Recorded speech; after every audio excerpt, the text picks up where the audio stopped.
Paul, your first fight back after the loss to Zolani Tete. How long did it take you to get over the shock of that defeat? Not too long, to be honest with you, Steve, because of how good he was. You've got to appreciate a good opponent when you come across one, and that's what he was. He was very good. If it was to someone of a less standard than Tete, then I'd have found it hard. But he was world class. He doesn't hold the world title for nothing. So it didn't take me too long, probably a week or two, and I was straight back in the gym after 2 weeks. I mean, are you convinced your confidence is still there, or is it something you won't learn until you get back in the ring on July 11? No, my confidence is there. I was straight back in the gym, straight back sparring as well. Confidence hasn't been knocked. He landed a world class shot, and he was class on the night. Everything he done was absolute perfect. So no, I haven't lost no confidence. I wanted to be straight back in there with a top contender, so I could be straight back in the mix. But I think we're just looking at a warm up, and then we'll be back in with someone with a decent name. And there's talk you fighting Jamie Conlan later this year, and that would be a fantastic England versus Ireland fight, wouldn't it? Yeah, Jamie's a great kid. I've seen some of his interviews. He seems a nice lad, great fighter as well. He comes to fight.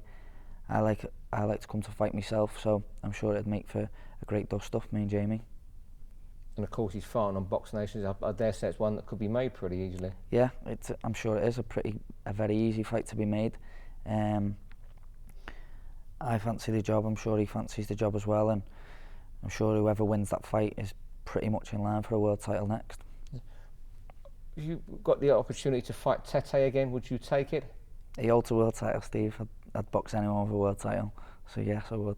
And what would you do differently? Keep my hands up.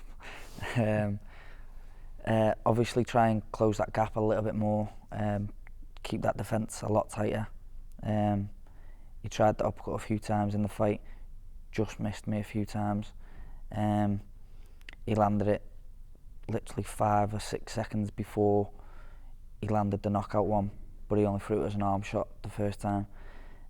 Obviously it'd be a lot tighter, a little bit more going forward and try and take him out of his rhythm. I let him too much into his rhythm. You let a southpaw settle, then it's pretty easy for him, and I think that's what I done. Did the loss hit Arnie Farnell, your trainer, hard? Yeah, I think so. Yeah, I think when you're unbeaten and I'd won a world title, you think you can't be beaten. You think everyone that's in front of you, you think I'm going to beat him. I don't think that was the case, but I think it's a big wake-up call when you do get beat, and it makes you want it that little bit more. Makes you want to put it in that little 10% more in the gym and go out on them runs when you don't really want to, when it's raining. And I think I've learned a lot from that fight, and it's making me want to get in there even more and prove that I am world class, and I want to be back in the mix. Our cameras have been to see you train, and yeah. You always train so hard. Can you find another 10% in the gym? Yeah, I'm working hard, and everything I do, I'm gritting down on my gum shield even when I'm sparring. I'm always asking for another round, another 2 rounds.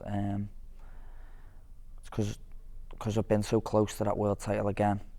I want to be there again, and I want it this time. And I did want it last time, but I fell short. So you know how close you are.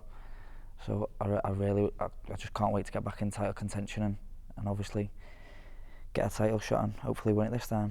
And the long-term plan for now is to stay at super flyweight? Yeah, I'm a super flyweight. Just because I've been beat at super flyweight doesn't mean I'm going to change weight. I know a lot of people say, oh, I was weight trained, they make excuses. There was no excuses from me on the night. The better man won, and I'm a super flyweight, and that's where I'll be staying.